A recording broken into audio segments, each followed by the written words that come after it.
Vous êtes tous les bienvenus à l'étude biblique de ce soir. Je prie que le Seigneur parle à tous les cœurs.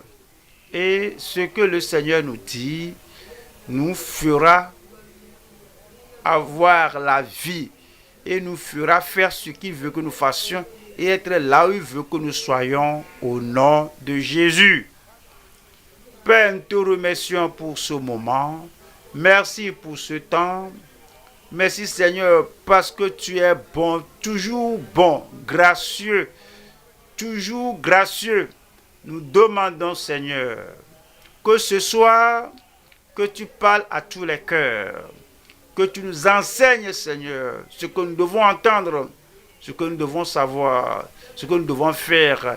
Encourage-nous afin que ce que tu as fait pour les autres, tu le fasses pour nous en tant qu'individu, en tant qu'église locale, en tant qu'église en général, au nom de Jésus-Christ. Merci Seigneur pour la réponse. Au nom de Jésus, nous prions. Amen. Vous pouvez me donner un bon amen. Dieu vous bénisse.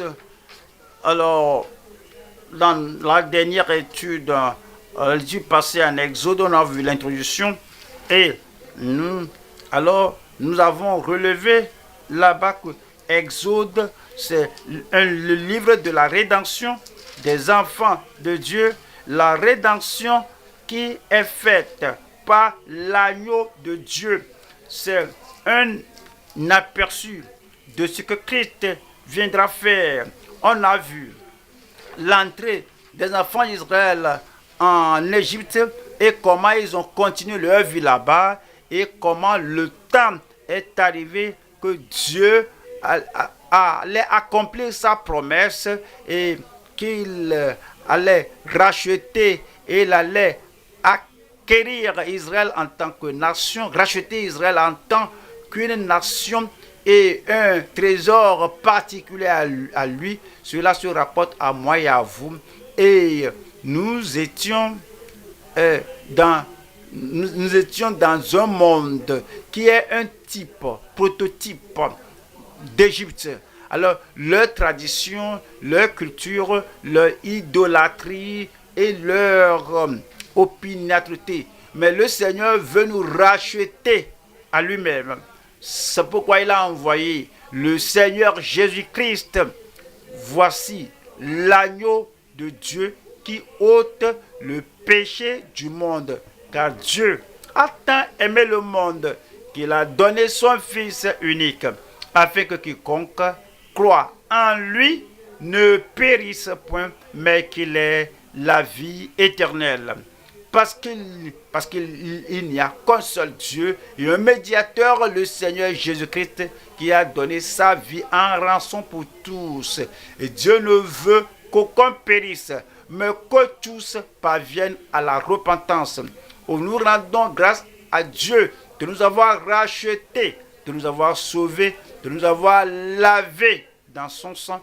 Et il a fait de nous des rois et des sacrificateurs pour lui-même. Comme nous lisons dans l'Ancien Testament, nous venons à l'accomplissement dans le Nouveau Testament. Au fait, dans l'Ancien et le Nouveau Testament, le Nouveau Testament, c'est ce qui est caché dans l'Ancien Testament, révélé dans le Nouveau Testament, est révélé dans le Nouveau Testament. Nous allons voir aujourd'hui la croissance spectaculaire d'Israël parmi la souffrance amère en Égypte. Alors nous voyons chapitre Exode 1, verset 1. Voici les noms des fils d'Israël venus en Égypte avec Jacob et la famille de chacun d'eux. Jacob était au Canaan, dans le pays de Canaan. Vous savez que Joseph était venu en Égypte, il était vendu en Égypte et il avait sa femme et ses deux fils là-bas. Il avait sa famille là-bas. Et lorsque la famine a surgi, c'était une famille à l'échelle mondiale. À cause de cela, les enfants de Jacob, alors ils avaient 12 enfants, un en Égypte, les 11 étaient là, et les 10 étaient venus en Égypte. Alors, deuxième fois, ils étaient revenus, et Joseph s'était révélé à ses frères et leur a dit qu'il reste encore quelques années de famine, et les a invités à aller ramener mon père et tout le monde de la famille. Et Jacob a prié sur cela. Le Seigneur lui est apparu et dit, va, parce que là, je ferai de toi une nation. Lorsque le temps viendra, tu sortiras de ce pays d'Égypte. Alors, et la promesse que Dieu a faite à Abraham et à Isaac et à toi, Jacob, c'est ainsi qu'ils étaient arrivés, c'était établi. Finalement, Pharaon, le roi vivant à l'époque de Joseph, était mort, et un autre roi a accédé au trône qui ne connaissait pas Joseph. Et il a fait souffrir les enfants d'Israël et les opprimait, et l'oppression était de les pousser à se mélanger avec les enfants d'Égypte. Voyons le verset 12 qui dit, mais plus on l'accablait, plus il multipliait et s'accroissait. Plus l'Égypte, Pharaon et tous les chefs de corvée accablaient les enfants d'Israël, plus les enfants d'Israël multipliaient et s'accroissaient. Et l'ont pris en aversion les enfants d'Israël. Alors, quoi qu'il y ait la persécution, quoi qu'il soit tourmenté, quoi qu'il soit accablé, opprimé, affligé, il s'accroissait non seulement en nombre, mais en force. C'est devenu un souci pour les Égyptiens, et finalement Pharaon, le roi, alors a promulgué un édit. Comme il n'allait pas réussir avec les femmes accoucheuses qui prenaient soin des Égyptiennes, les sages-femmes. Et le verset 22 dit, alors Pharaon donna cet ordre à tout son peuple. Tout le monde maintenant doit s'inclure, doit s'engager à faire cela. Vous jetterez dans le fleuve tout garçon qui naîtra, et vous laisserez vivre toutes les filles. Alors, il a promulgué un édit qui contient une stratégie. Quelle est la stratégie? Tuer tous les garçons, mais laisser la vie aux filles. Pourquoi? Afin qu'il n'y ait pas afin qu'il n'y ait pas d'hommes, de garçons, qu'il n'y ait pas de filles, qu'il n'y ait pas d'hommes. Laisser à la génération future, donc la génération jeune n'aura pas d'hommes, mais simplement des filles, et les Égyptiens vont se marier à ces filles, comme il n'y a point d'hommes israélites à prendre en mariage. Et de cette manière, il va exterminer, il va détruire, il va effacer toute la nation d'Israël, afin que Israël meure comme nation. Mais vous devez vous rappeler la promesse que Dieu a donnée à Abraham, que par toi, Abraham, Isaac, Jacob, par vous, toutes les familles de la terre seront bénies. Cela s'est accompli après, dans la vie du Seigneur Jésus-Christ, qui est venu de la tribu de Juda. Il est devenu le lion de la tribu de Juda.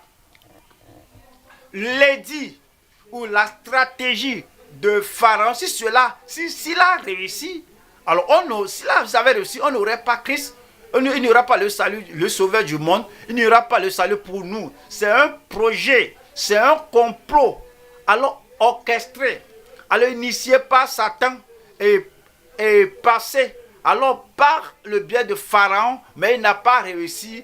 Et le plan de Pharaon, le projet de Satan la machination du diable, la manœuvre du diable ne va pas réussir dans la vie de l'Église. Cela ne réussira pas dans votre vie au nom de Jésus-Christ.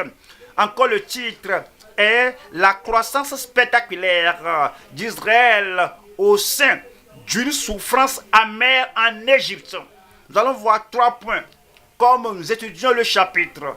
Premier point, c'est la famille favorisée d'Israël en Égypte. Numéro 2, nous allons voir ici la crainte, la peur d'échouer contre Israël par l'empereur. C'est pas Pharaon. Et 3, c'est la fidélité du Père envers Israël malgré l'ennemi. Premier point, nous allons voir ici la famille favorisée d'Israël en Égypte. En Exode chapitre 1, voyons le verset 1. Alors cela nous dit comment les fils, ou bien comment toute la famille de Jacob était arrivée en Égypte. Et cela nous donne, le verset 2 nous donne les noms de ces gens, du premier jusqu'au dernier. Le verset 5 nous dit les personnes issues de Jacob, ceux qui étaient venus, arrivés avec Jacob, avec ses filles, avec leurs femmes, tous les enfants, et Joseph, et Joseph était alors en Égypte. Alors tous étaient sortis, ceux qui étaient sortis de Jacob, que les personnes issues de Jacob étaient au nombre de 70 en tous. Joseph était alors en Égypte. Verset 6 nous dit, Joseph mourut, ainsi que tous ses frères et toute cette génération-là. Verset 7 dit, les enfants d'Israël furent féconds et multiplièrent. Ils s'accrurent et devinrent de plus en plus puissants. Non seulement puissants, non seulement forts, ils devinrent de plus en plus forts. Et le pays en fut rempli. Nous allons voir ici 3 sections. Première partie, la présence de la famille d'Israël en Égypte. 2, la promesse de la formation d'Israël en devenant une nation en Égypte. Nous allons voir 3 ici, la puissance pour la fructification, pour la fécondité d'Israël en Égypte. Israël est venu en Égypte dans toute la famille. Aucune personne n'est laissée en arrière. Chacun était en Égypte. On nous dit en Exode chapitre 1, ce que nous avons lu, verset 1 au verset 5. Voyons maintenant Genèse 46. Voyons là où Jacob Jacob 46, Genèse 46, 1. Israël partit avec tout ce qui lui appartenait. Il arriva à Beersheba. Il offrit des sacrifices au Dieu de son père Isaac. Ici, il voudrait savoir du Seigneur, il voudrait la direction de Dieu. Alors, c'est une image pour vous, pour nous tous, en tant que croyants. Numéro 1, c'est la grâce de Dieu. 2, c'est la bonté de Dieu. Numéro 3, c'est la direction de Dieu. Nous recevons la grâce et nous sommes sauvés. Alors, nous pouvons dire que ce n'est pas seulement le Dieu d'Abraham, ce n'est pas seulement le Dieu d'Isaac, c'est mon Dieu. Parce que, à cause de la grâce, vous êtes sauvés par la grâce au moyen de la foi, et cela n'est pas de vous, c'est le don de Dieu. Il faut qu'il y ait le jour, l'heure, le temps, que vous êtes passé des ténèbres à la lumière, d'être un enfant du diable pour devenir un enfant de Dieu. Il faut qu'il y ait un jour dans votre vie où vous décidez de suivre le Seigneur Jésus-Christ, et ce Jésus sera votre sauveur, sera votre Seigneur, par la grâce que vous venez et vous entrez dans la famille de Dieu. Et puis, vous avez la bonté de Dieu dans votre vie. Comment Dieu a pris soin d'Israël, c'est-à-dire Jacob, comment Dieu a pris soin de toute la famille.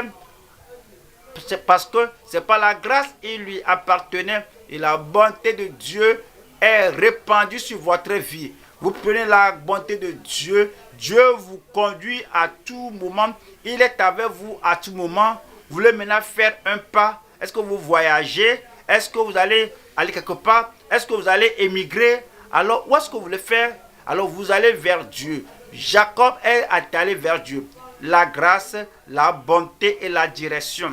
Alors il a été dirigé, il a besoin de la direction du Seigneur. Alors je crois que Joseph était mort. On m'avait dit que Joseph était mort. Ils m'ont même montré sa tunique, que j'ai dit, mais voici mon fils. Sans doute, un animal féroce l'a dévoré. Mais maintenant il savait que Joseph, Jacob savait que Joseph vit. Et il m'appelle, il veut que je vienne.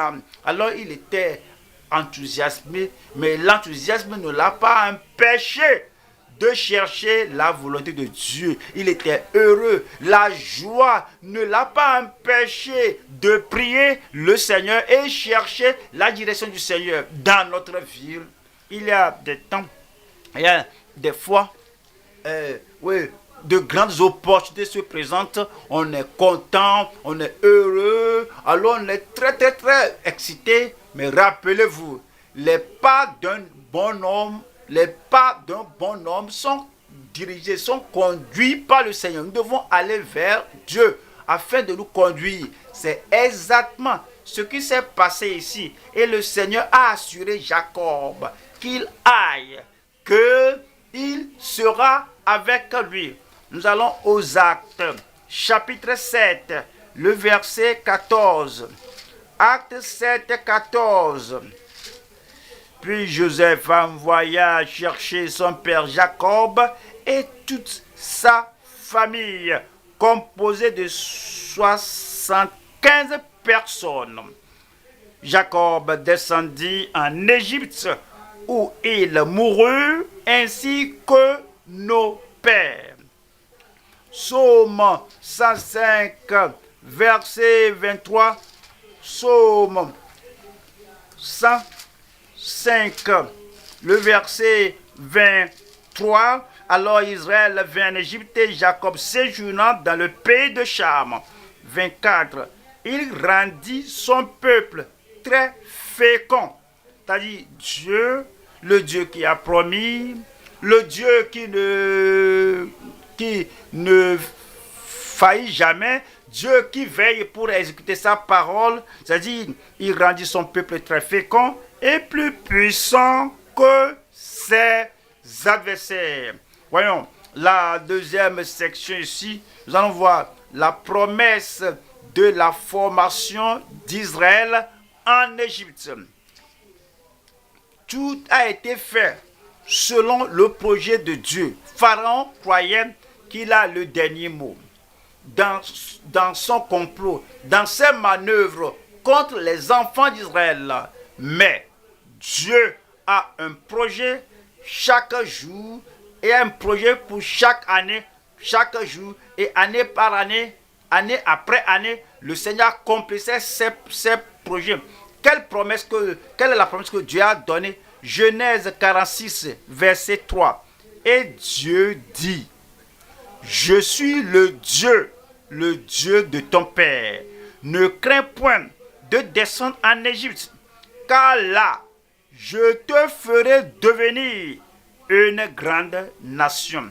Il a conduit. Si vous allez vers Dieu pour être dirigé dans les moindres choses, dans les grandes choses, et vous ne prenez pas votre vie comme si c'est à vous de diriger vous-même, vous ne prenez pas votre voyage, vous ne prenez pas votre vie pour vous-même, vous laissez tout à Dieu, comme Dieu a dirigé Jacob et sa famille, Dieu va vous diriger avec la direction et la promesse de ce que Dieu fera pour vous. Le verset 4 dit, moi-même, je descendrai avec toi en Égypte. C'est ce dont on a besoin partout où nous allons, au sommet de la montagne, à la vallée, et retourner chez nous, ou retourner, ou bien aller à une nouvelle nation, ou bien quelque chose que vous voulez faire, vous voulez passer votre vie là-bas, alors on ne suit pas la tradition que nos peuples, nos gens disent que quand on arrive à cet âge, il faut revenir à la maison. On ne doit pas mourir dans un pays étranger. Il faut revenir à la maison. Il y a de soi-disant croyants. Ils ne prient pas. Ils disent que maintenant, je suis proche de cet âge. Je dois retourner chez moi à la maison. Ils disent à leurs femmes, on retourne au village. Mais vous devez prier. Vous avez besoin de la direction. Vous jouissez de la grâce de Dieu ici. Vous voulez que la grâce de Dieu continue. Vous jouissez de la bonté de Dieu ici. Vous allez vouloir que la bonté de Dieu continue. Alors la direction de Dieu est très importante.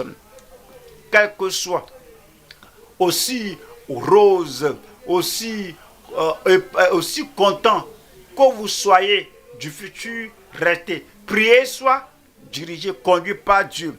Et Dieu dit, moi-même je descendrai avec toi en Égypte, et moi-même je t'en ferai remonter. Et Joseph te fermera les yeux. Dieu l'a assuré que son fils Joseph est toujours vivant. Il est en Égypte. Va là-bas. Tu le verras.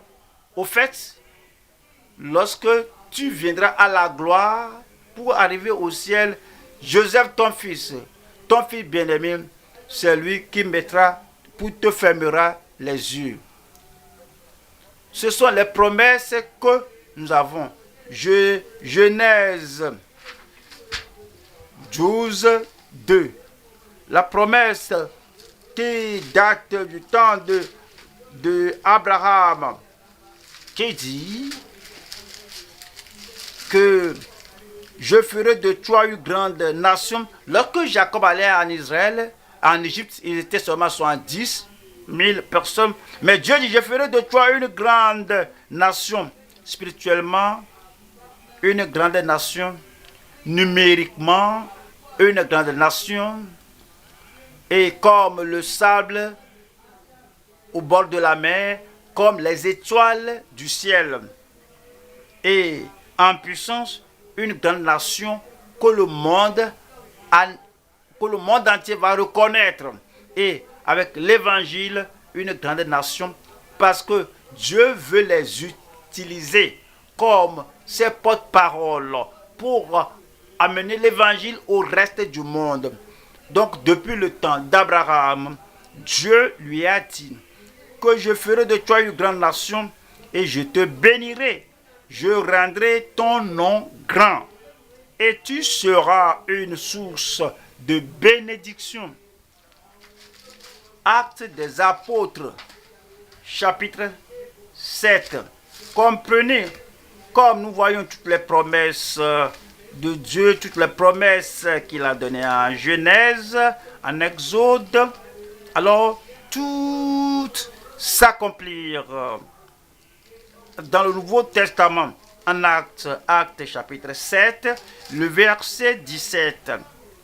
Le temps approchait où devait s'accomplir la promesse. Le temps approchait où devait s'accomplir la promesse. Dieu veillait sur chaque pas. Dieu regardait son emploi du temps. Dieu a déjà fixé le temps que Israël serait en Égypte. Il va s'établir en Égypte et sortira d'Égypte. Et Dieu suivait tout pas à pas. Est-ce que vous savez que Dieu veille sur votre vie? Le temps que vous êtes ici, le temps que vous êtes là-bas, le temps que vous sortirez de cela, et que vous serez à ce côté. Est-ce que vous savez que Dieu a un emploi de temps pour votre vie? Que vous ne vivez pas avec le vent. Ce que vous ferez, là où vous ferez la chose et comment vous ferez la chose là. Donc vous ne pensez pas que je le ferai, demain je ferai ceci, la semaine prochaine je ferai cela.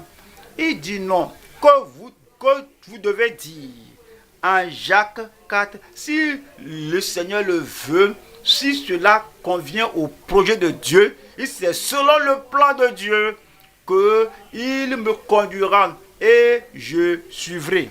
Alors, on dit ici, le temps approchait où devait s'accomplir la promesse que Dieu avait faite à Abraham, et le peuple s'accrut et se multiplia en Égypte.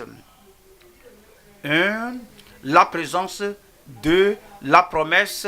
Numéro 3 maintenant, c'est la puissance pour la fécondité d'Israël en Égypte.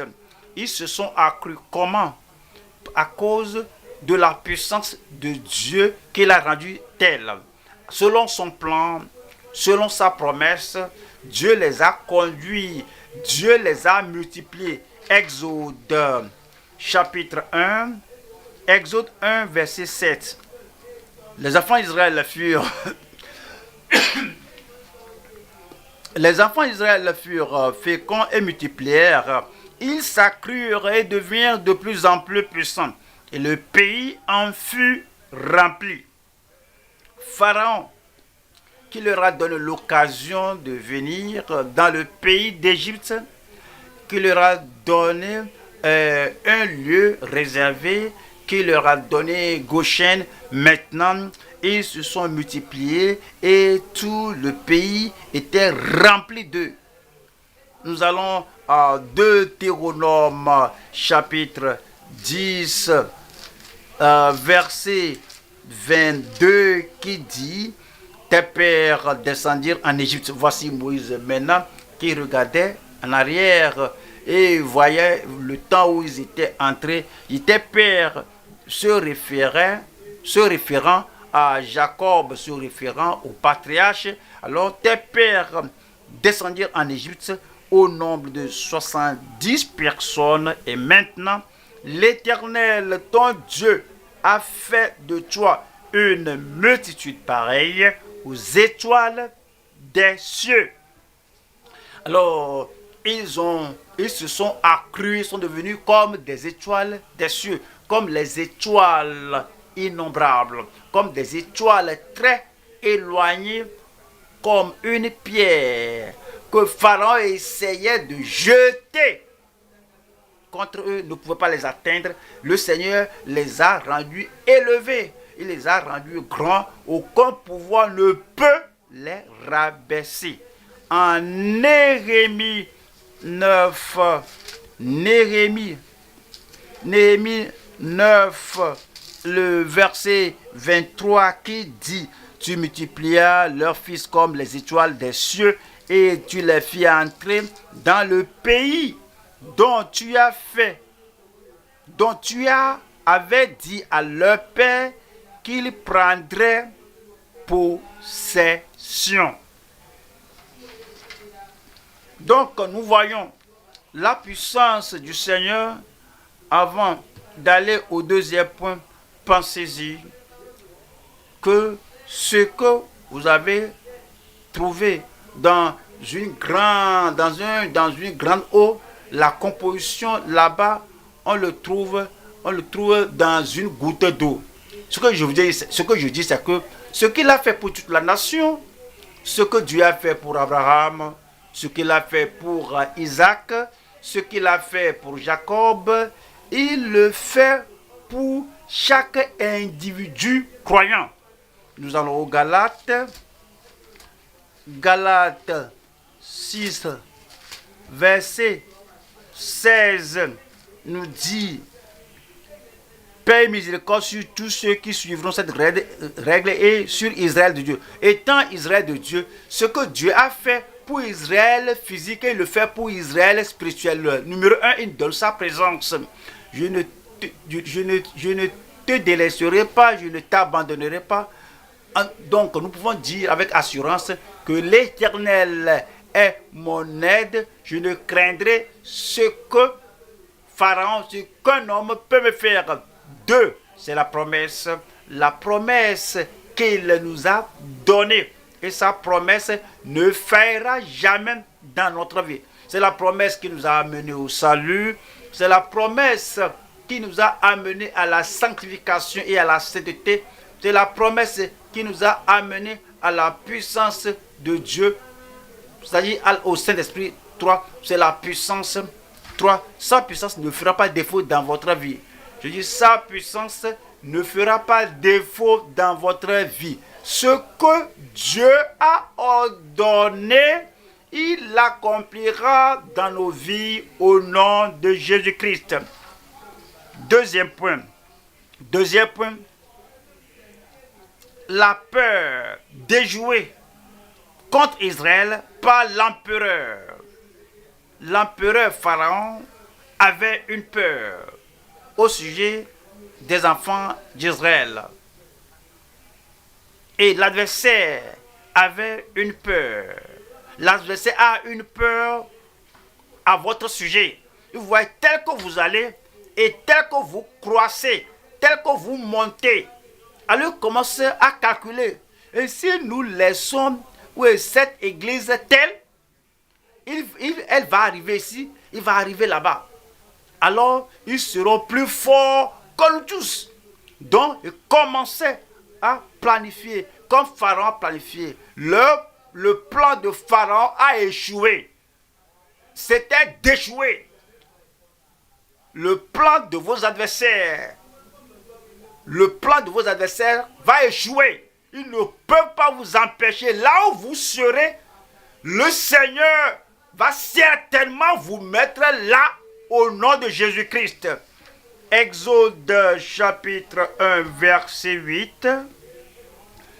Il s'éleva sur l'Égypte un nouveau roi qui n'avait point connu Joseph. Verset 9. Il dit à son peuple, voilà les enfants d'Israël qui forment un peuple plus nombreux et plus puissant que nous. Il vous observe, mais Dieu veille sur son plan pour votre vie. Le verset 10. Allons, montrons-nous habiles à son égard. C'est la sagesse du monde. Empêchons-les qu'ils ne s'accroissent et que s'il survient une guerre, ils ne se joignent à nos ennemis pour nous combattre et sortir ensuite du pays. Tout ce qui est dit, c'est la supposition d'un homme. Mais dans cette supposition, il y a cette compréhension que Israël ne sera pas en Égypte pour toujours. Ils vont sortir. Et là où vous êtes maintenant, si ce n'est pas le dernier arrêt de Dieu pour vous, vous n'allez pas rester là-bas pour toujours. Vous allez sortir de ce lieu au nom de Jésus. Donc il a fait cette stratégie. Voyons, première partie ici, le pharaon oublieux et sa sagesse mondaine. 2. Le prince effrayé et ses manœuvres méchantes. Numéro 3. Le peuple fortifié et leur puissante merveille. Voyons le numéro 1 ici. Le pharaon oublieux et sa sagesse mondaine.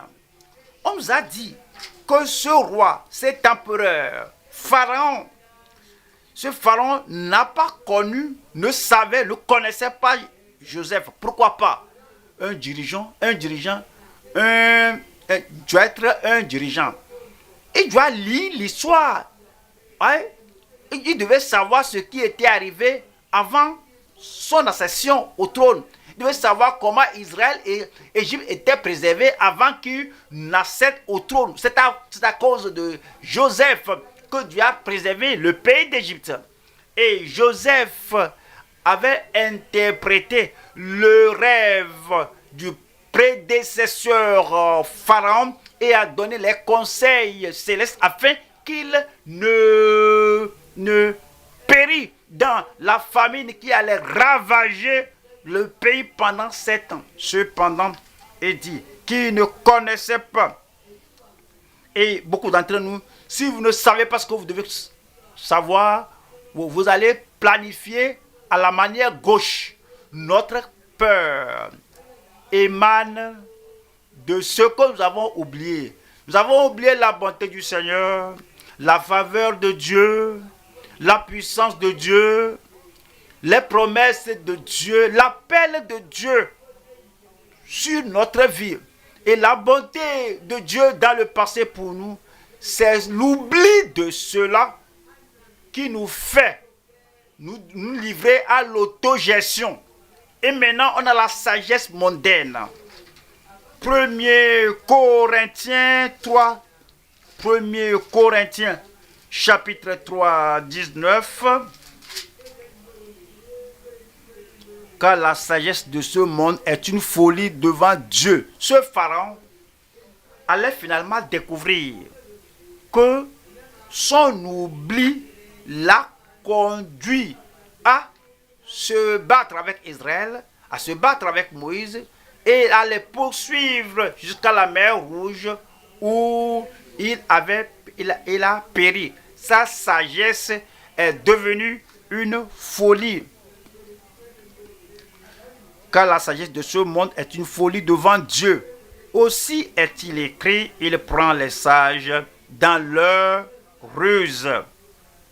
Pharaon était artificieux, il était rusé, il était trompeur. Sa tromperie l'a conduit à sa propre destruction. Alors, prenons garde, méfions-nous, qu'après être sauvés par la grâce, soyons prudents, qu'on ne retourne pas à la sagesse mondaine, à l'autogestion. Comment savez-vous, comment reconnaissez-vous la sagesse du monde?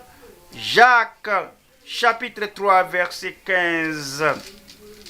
Cette sagesse n'est point celle qui vient d'en haut. Alors, il dit que, et ils ont de sagesse avec eux, Pharaon, cette sagesse pour détruire ce que Dieu bâtit, pour disperser ce que Dieu multiplie. Cette sagesse n'est pas d'en haut, mais les terrestres, charnels, diaboliques. Verset 16.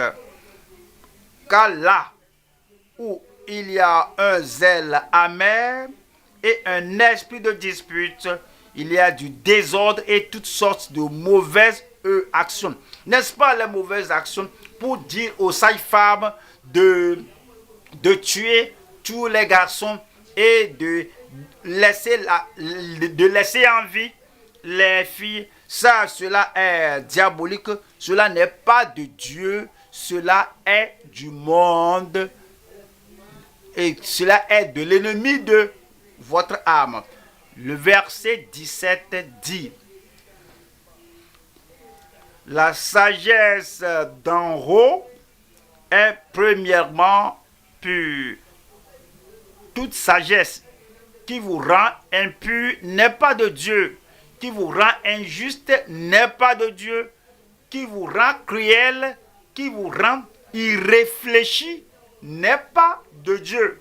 Il veut que nous ayons seule la sagesse qui vient d'en haut.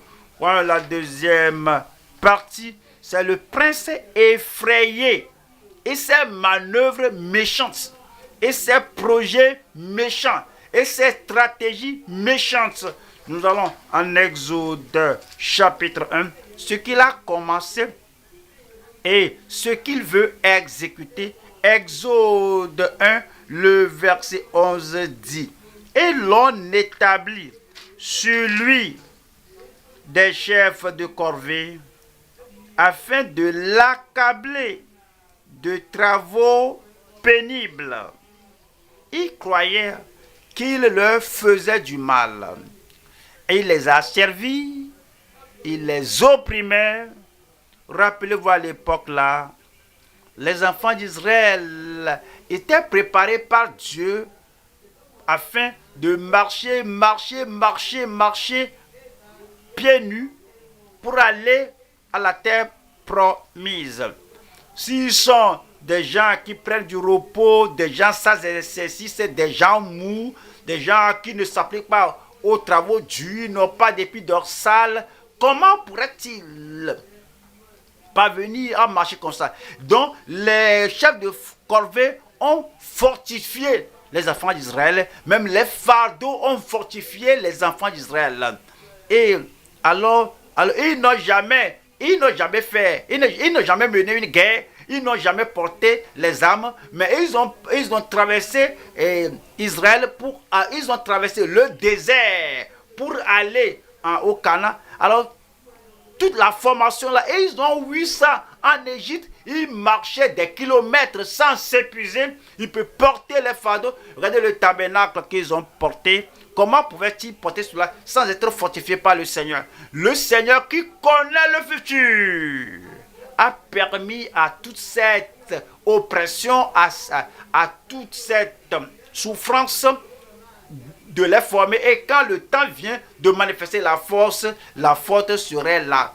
Tout ce qui vous arrive vous prépare pour une meilleure vie, pour une vie plus élevée, parce que toute chose concourt au bien de ceux qui sont appelés par le Seigneur, de ceux qui sont aimés par Dieu. Toutes choses, les bonnes choses qui arrivent, les choses vous croyez que ça c'est mauvais, ceci est très difficile, ceci est très mauvais. Cela vous enhardit, cela bâtit votre épine dorsale, cela vous rend fort au-dedans, cela vous prépare pour le voyage qui est devant vous. Tous vos fardeaux ne vous briseront pas, mais ces fardeaux vont vous bâtir. L'oppression, la persécution, quel que soit le cas, cela ne vous détruira pas. Cela va vous développer au nom de Jésus. Et les enfants d'Israël ont bâti et l'ont c'est ainsi qu'il bâtit la ville de Pithom et de Ramsès pour servir de magasin à Pharaon. 12. Mais plus on l'accablait, plus il multipliait, s'accroissait. Le diable ne va pas ôter un iota de bénédiction de votre vie au nom de Jésus. Et croyait qu'il se faisait du bien et faisait du mal aux enfants d'Israël. Mais tout ce qu'ils ont fait alors a conduit à les multiplier, à les croître, et l'ont pris en aversion les enfants d'Israël. Voyons le verset 13. Verset 13. 13 dit alors, les Égyptiens réduisirent les enfants d'Israël à une dure servitude. Le verset 14 dit, il leur rendit la vie amère, pas de rudes travaux en argile et en briques, et par tous les ouvrages des champs. Et c'était avec cruauté qu'il leur imposait toutes ces charges. Et il agissait de cette manière, mais Dieu surveillait tout. Dieu surveille tout ce qui vous arrive. Parfois, lorsqu'on a les larmes aux yeux, oh Dieu, regarde ce qu'ils me font. Ceci est douloureux. Ceci est terrible. et il s'assied au ciel et comme le coach, l'entraîneur céleste, et nous forme et va ensemble. Les choses qui donnent la douleur à notre esprit va rendre notre esprit fermé et la colère de l'homme va donner la gloire à Dieu dans votre vie. Donnez-moi un bon amen. Psaume 60. Psaume 76. Psaume 76, verset 11. L'homme te célèbre même dans sa fureur, quand tu te revêts de tout ton courroux. Donne-moi amen. La colère de l'homme sur votre vie va amener la gloire, les chants et les louanges au Seigneur au nom de Jésus-Christ. Cela ne va pas durer. Nous voici au chapitre 1 et comme on voit chapitre 12, ce n'est pas trop long parce que 13, ça n'a pas duré. Chapitre 14, lorsqu'ils ont traversé la mer Rouge, ça n'a pas duré. Chapitre 15, quand ils commençaient à chanter, vous allez découvrir que toute la colère dont on a lu, les souffrances dont on a lu, toute chose a apporté la gloire à Dieu. Cela a amené les louanges de la bouche des enfants d'Israël. Et la colère, si la colère va continuer, le Seigneur va restreindre le reste au nom de Jésus. Nous allons voir la troisième partie ici, c'est le peuple fortifié et leur merveille pesante. Le peuple fortifié. Exode chapitre 1, le verset 12. Mais plus on l'accablait, plus il multipliait et s'accroissait. Amen.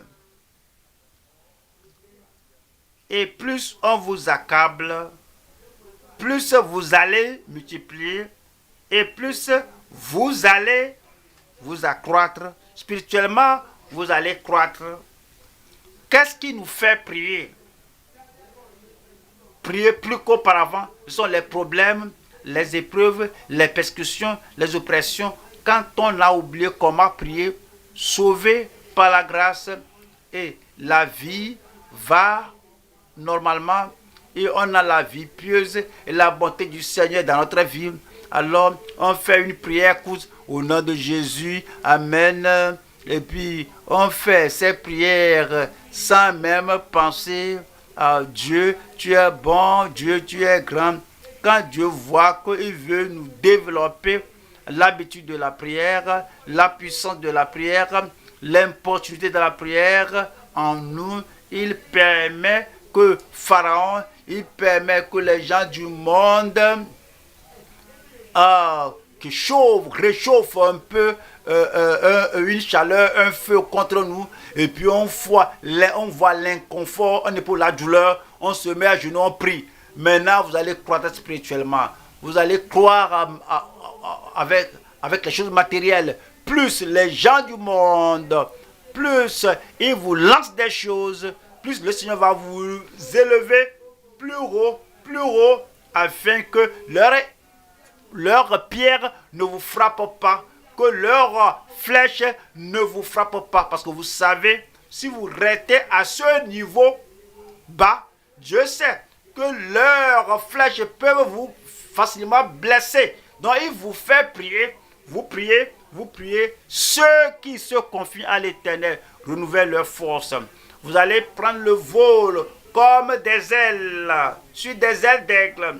Et plus haut, vous êtes là en haut, la pierre, votre caillou, leur caillou ne vous atteindra pas. Et l'ont pris en aversion les enfants d'Israël. On va à Zacharie 3. Zacharie chapitre 3, verset 8. Écoute donc, Josué, c'est un autre Josué, souverain sacrificateur.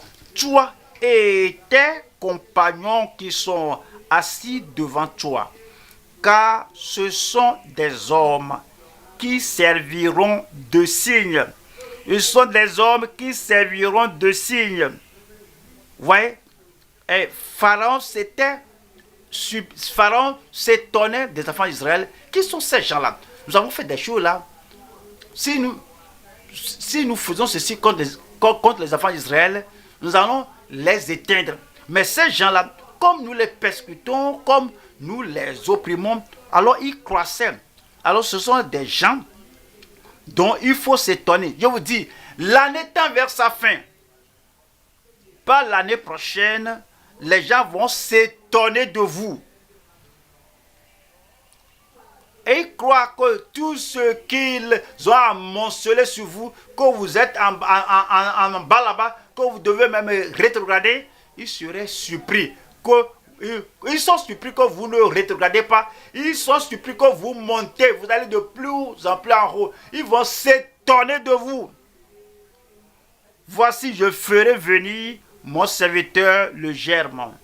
Il a amené Jésus afin que lui prenne soin de nous.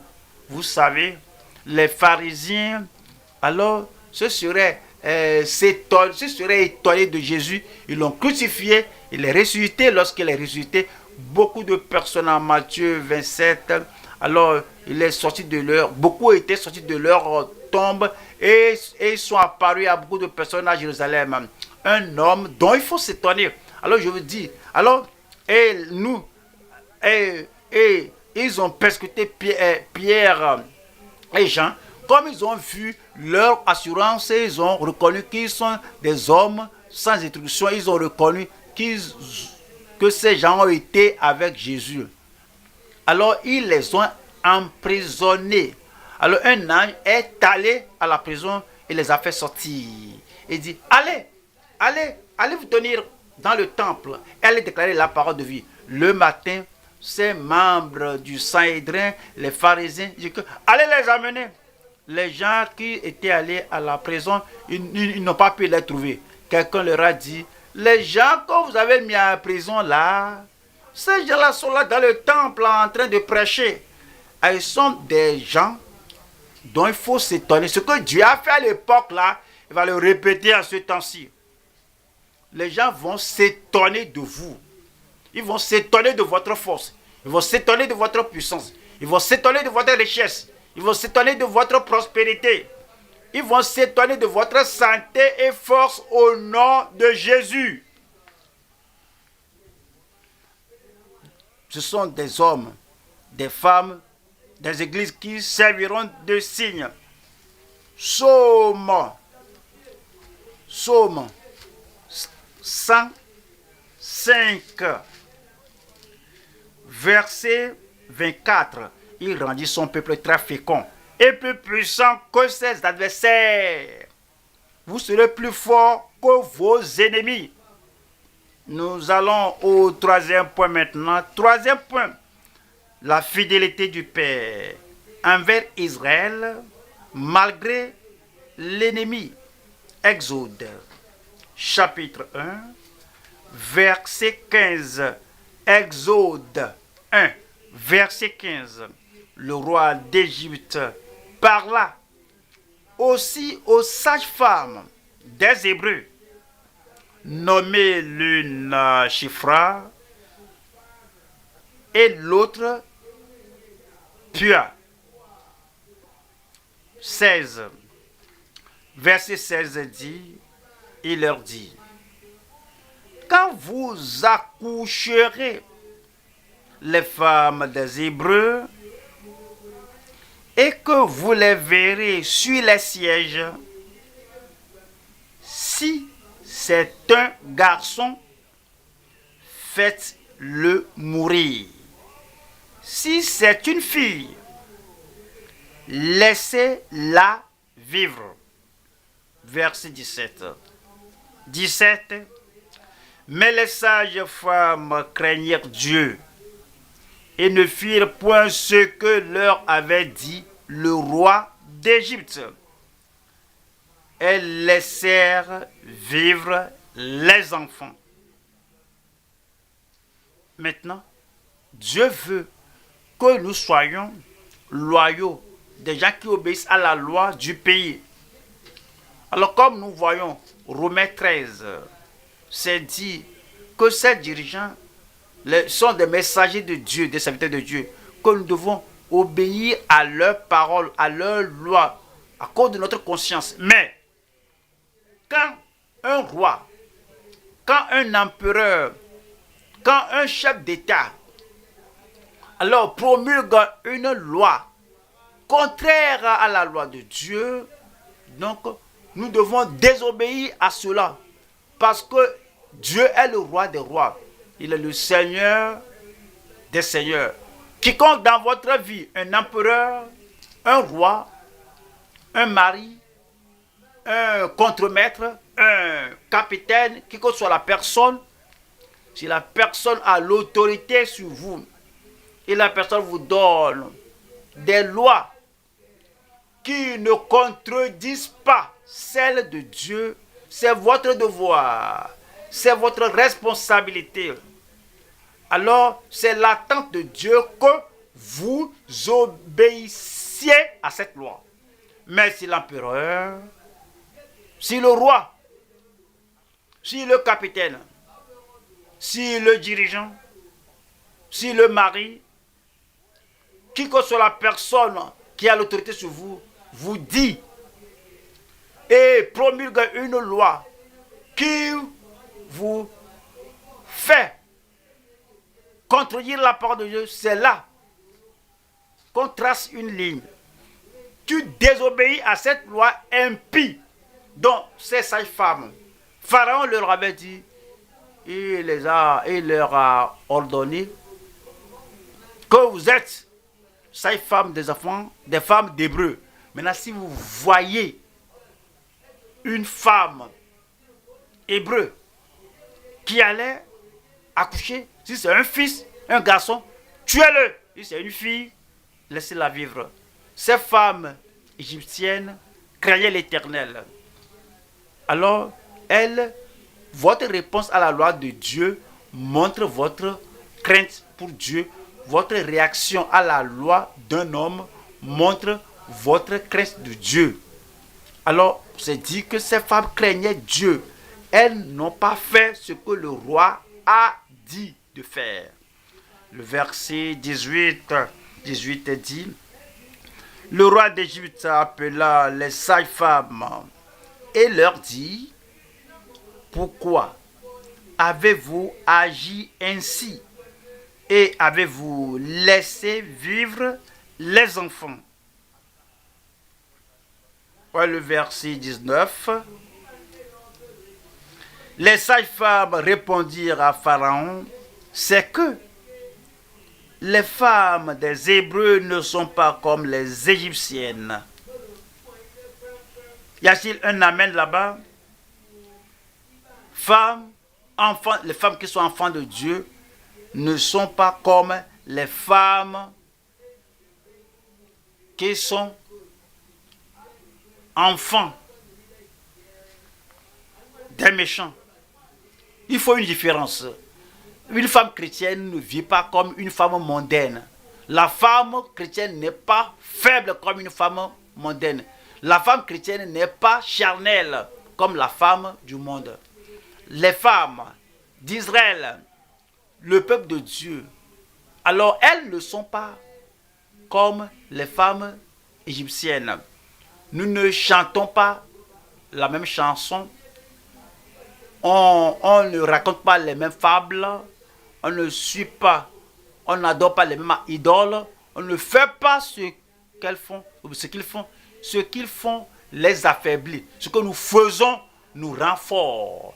Puisse le Seigneur vous rendre différents au nom de Jésus. Et elles sont vigoureuses et elles accouchent avant l'arrivée de la sage-femme. Le verset 20. Verset 20. Dieu fit du bien aux sages-femmes. Dieu vous fera du bien. Lorsqu'on vous dit au bureau, que vous voyez l'homme là, un homme religieux, un homme saint, un homme pieux, un homme profond. Et puis, il continue monter, monter, monter. Et tu es en position de voir son dossier, falsifier les choses là pour le rabaisser sans qu'il le sache. Ne touchez pas l'homme de Dieu là. Dieu va vous bénir. Quand vous voyez la femme là, chaque fois, elle fait ceci, elle fait cela. Alors, elle suit ses voies, elle ne succombe pas à ce que les gens du monde font, qu'on ne l'aime pas. Regardez là. Au fait, tout ce que tu peux faire pour la disgracier, pour la dénigrer, pour la dégrader, pour la rabaisser, fais quelque chose, nous serons contents de toi. Il ne faut pas le faire. Parce que la main de Dieu est sur la femme pieuse là. Et si tu la protèges, si tu préserves son honneur, le Seigneur va vous récompenser, va te récompenser. Donc, le Seigneur fit du bien aux sages femmes et le peuple multiplia et devint très nombreux. Le verset 21. Parce que les sages femmes avaient eu la crainte de Dieu, Dieu fit prospérer leur maison. Regardez votre vie. Qu'avez-vous fait pour le Seigneur, pour la gloire de Dieu, que Dieu va bâtir une maison pour vous, bâtir votre famille pour vous, bâtir votre profession pour vous. Dieu va bâtir vos efforts. Qu'avez-vous fait pour le Seigneur?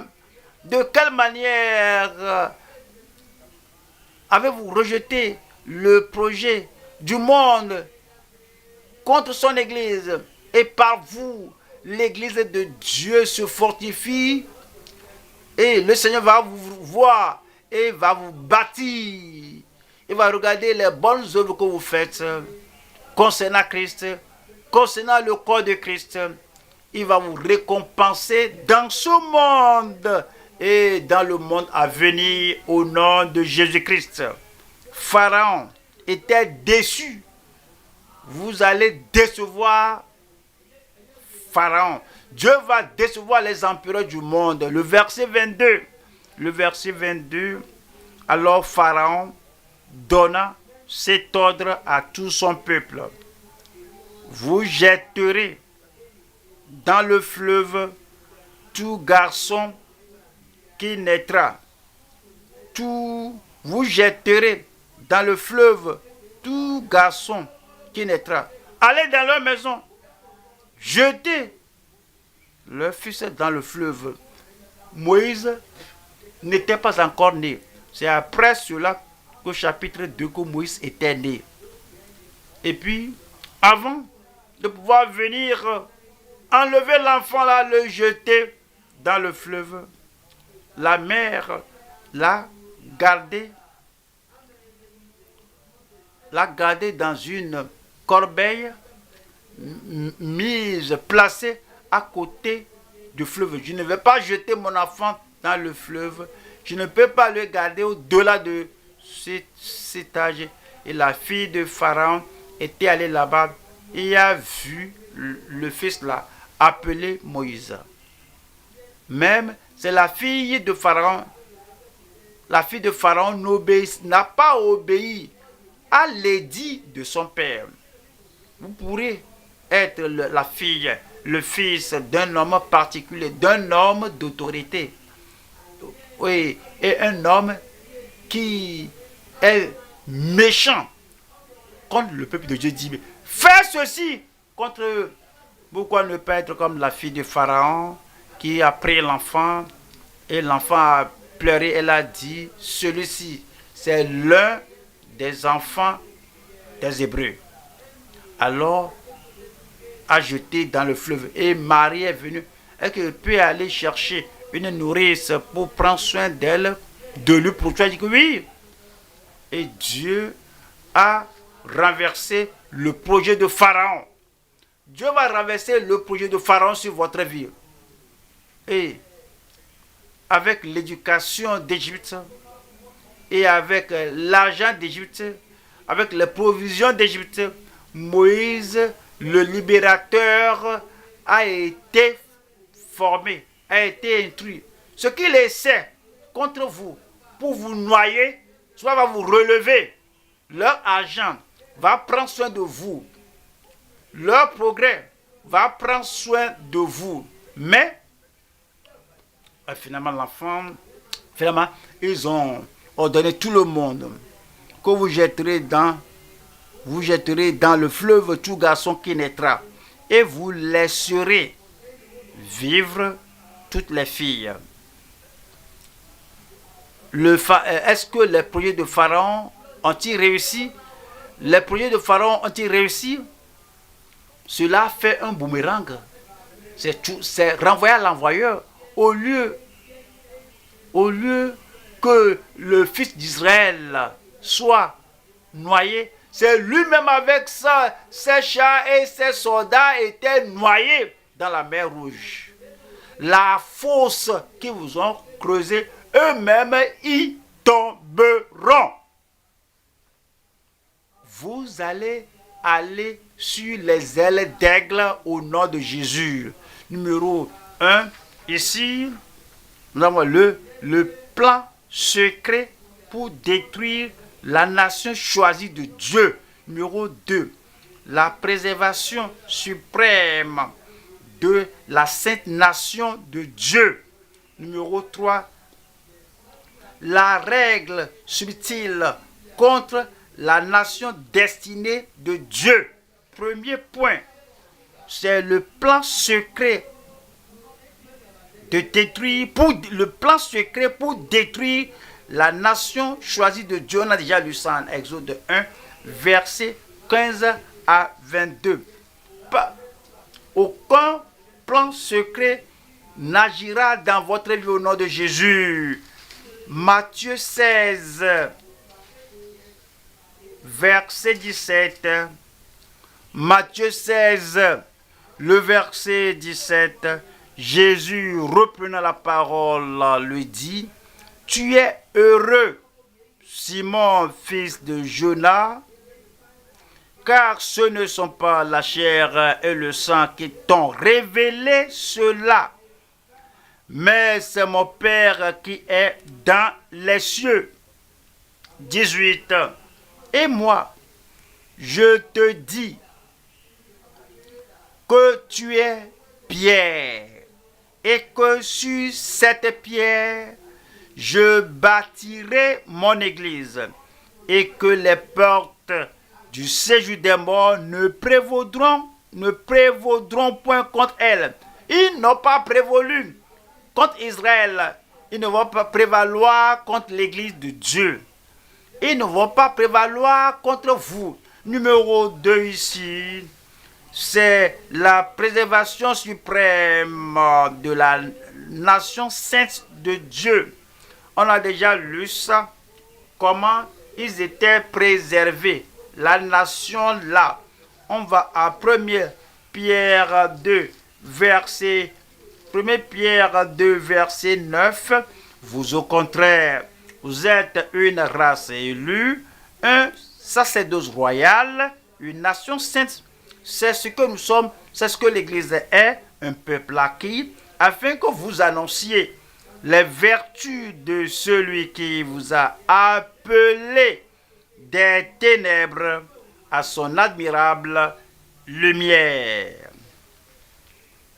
Si Pharaon était en mesure de les détruire au chapitre 1, comment vont-ils donner les lois, annoncer comment vont-ils donner les lois de Dieu au chapitre 15? Si l'ennemi est en mesure de vous détruire maintenant, comment allez-vous montrer les lois de Dieu dans l'année prochaine? Dans l'année prochaine, vous allez chanter les lois de Dieu. Vous allez vivre avec joie. Vous allez vivre avec la joie, l'allégresse. Jamais le plan de Pharaon va échouer dans votre vie. Deuxième Timothée chapitre 4, 18. Deuxième Timothée chapitre 4, 18. Le Seigneur me délivrera. Le Seigneur délivrera qui? Me délivrera de toute œuvre mauvaise, et il me sauvera pour me faire entrer dans son royaume céleste. À lui soit la gloire au siècle des siècles. Amen. Amen. Il vous délivrera, il vous sauvera. De meilleurs jours restent à venir dans votre vie, dans votre famille, dans votre ministère, au nom de Jésus-Christ. Numéro 3 maintenant, nous allons voir la règle subtile, ou la loi subtile ou sournoise contre la nation destinée de Dieu. Exode, chapitre 1, le verset 22. Alors Pharaon donna cet ordre à tout son peuple. Vous jetterez dans le fleuve tout garçon qui naîtra, et vous laisserez vivre toutes les filles. Il faisait un projet que tous les hommes en Israël soient effacés, alors que toutes les filles soient laissées en vie afin de se marier aux Égyptiennes. Frères, sœurs, vous n'aurez pas des maris égyptiennes, vous n'aurez pas des maris égyptiens au nom de Jésus. Tous les plans du diable qui veut empêcher les hommes chrétiens, les hommes rachetés, il veut les effacer, vous faire penser comme s'ils sont morts. Non, ils ne sont pas morts. Les hommes israélites sont encore vivants. Le Seigneur veut vous préserver en vie pendant que le diable vous fait croire que vous êtes mort et que vous les cherchez se marier aux Égyptiens. Non, vous n'allez pas vous marier aux Égyptiens. Je ne vais pas me marier à un Égyptien. Que les sœurs disent cela. Je ne vais pas me marier à un Égyptien. C'est le plan de Pharaon. Cela ne va pas marcher. Donc, les hommes étaient préservés. Exode 14, 27. Exode 14, le verset 27. Moïse étendit sa main sur la mer, et vers le matin, la mer reprit son impétuosité, et les Égyptiens s'enfuirent à son approche. Mais l'Éternel précipita les Égyptiens au milieu de la mer. Vous n'avez pas dit un bon amen. La destruction planifiée contre Israël était renversée sur leur tête. Le fossé qu'ils creusent pour vous, et ils creusent cela avec énergie, et ils pensent à vous, celui-ci va mourir ici, celle-ci va mourir ici, il serait enterré ici. Non! Vous allez passer par-dessus cela. Le Seigneur vous dit que passons à l'autre bord. Après que vous serez passé à l'autre bord, qu'est-ce qui va arriver? Voyons Psaume 7. Psaume 7, verset 16. Il ouvre une fosse, il la creuse, et il tombe dans la fosse qu'il a faite. Amen. Il est tombé dans le fleuve que lui-même a fait, qu'il a fait. Le Seigneur prendra soin de vous. Nous allons aux Galates.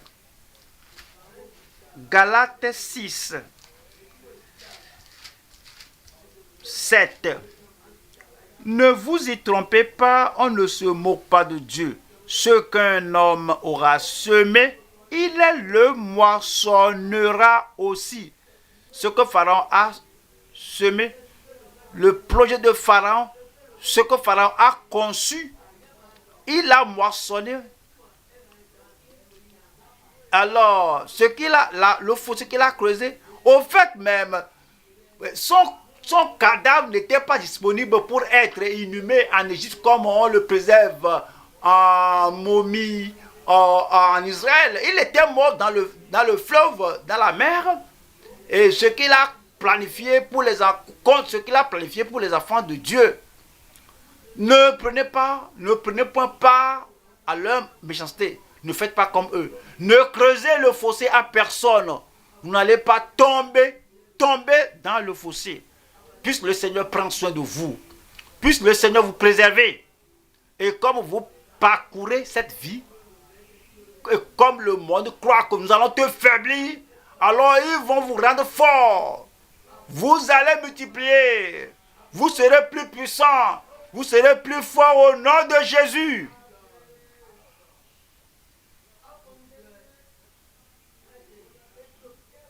Que les enfants d'Israël soient jetés dans le fleuve. Et Moïse était suscité. Moïse est devenu libérateur. Un libérateur était donné aux enfants d'Israël. Et parmi les gens qui devaient être jetés dans le fleuve. Et vous là, comme on croit que toi tu vas mourir, tu vas périr, de toi il y aura la vie de résurrection. Et le Seigneur va vous préparer à être un libérateur, à être un réformateur et à être un capitaine, un pasteur, un prédicateur pour le peuple de Dieu au nom de Jésus-Christ. Marchez avec foi, avec force, de grandes hauteurs, de grandes choses sont devant vous. Telle chose que vous entendez que Pharaon est en train de planifier, ne vous en faites pas. Cela ne vous arrivera pas. Le Dieu du ciel vous a élevé. Tout projet qu'il a pour vous sera accompli. Et quand Pharaon sera oublié, on se rappellera toujours, on se souviendra de vous au nom de Jésus. Où est l'homme là? Où est la femme là? Tenez-vous debout et parlez au Seigneur. Oh Seigneur, je te remercie. Je le vois ce jour. Je vois ce que tu as préparé pour moi. Quelque chose de grand, quelque chose de gracieux, quelque chose de bon. Et il vous dirigera tout au long de vos jours. Au nom de Jésus.